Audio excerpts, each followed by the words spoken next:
Well, it's a very foggy day. It's November 22nd, not 2008.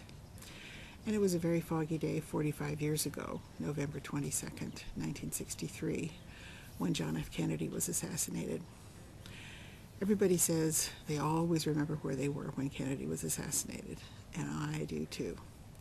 I was working in my first job.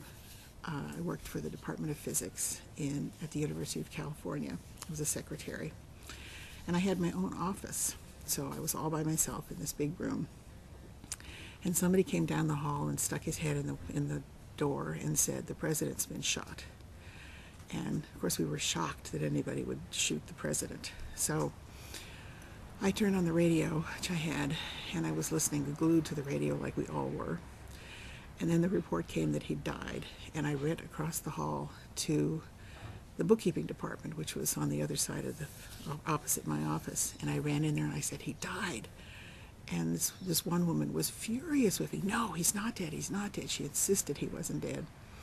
So I went back to my office, and pretty soon, of course, we knew that he was dead.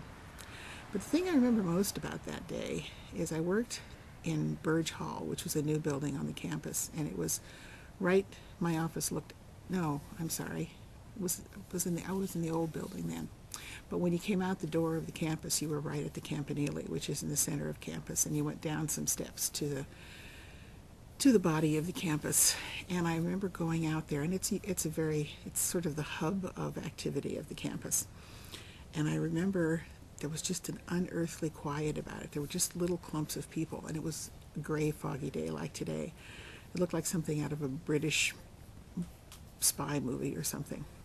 And everybody was talking very quietly. They were all standing in little clumps. And I walked down to Telegraph Avenue, and everybody was gathered around the newsstand there. And I was living in an apartment that was a couple of blocks from campus. So I went back to my apartment, and I don't remember what I did next, but I remember that a bunch of us from the Newman Center, we spent the whole day and the next several days gathered around the television set watching it. Of course, it was a black and white television. It didn't have color in those days. And you know, events like this now, the 24-hour coverage are really commonplace, but this was really the first one, I think, that I remember where we had such incredible television coverage. I remember watching the funeral procession and the walk to Arlington and lighting the eternal flame, and little John saluting the coffin of his father. I saw all that live. I remember on Sunday morning of that weekend, we went to the Pancake Queen. We used to go there for breakfast a lot. And we piled a whole bunch of us in the car, and coming back we had the radio on, because obviously we didn't have television in the car. And over the radio we heard Jack Ruby shoot Oswald. And it was just another, it was like, what's happening to this country? Things are just going crazy. It seems hard to believe that it was 45 years ago. Somewhere in my office I have a whole box of newspapers from the day, but you have to climb up and get them. I was going to use them in this video, but I decided, don't do that. But it's probably the first event in my life. I was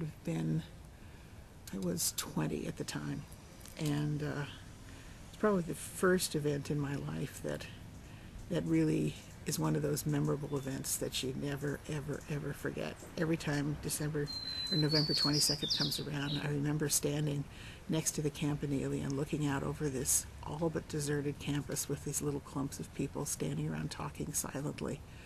It was surreal.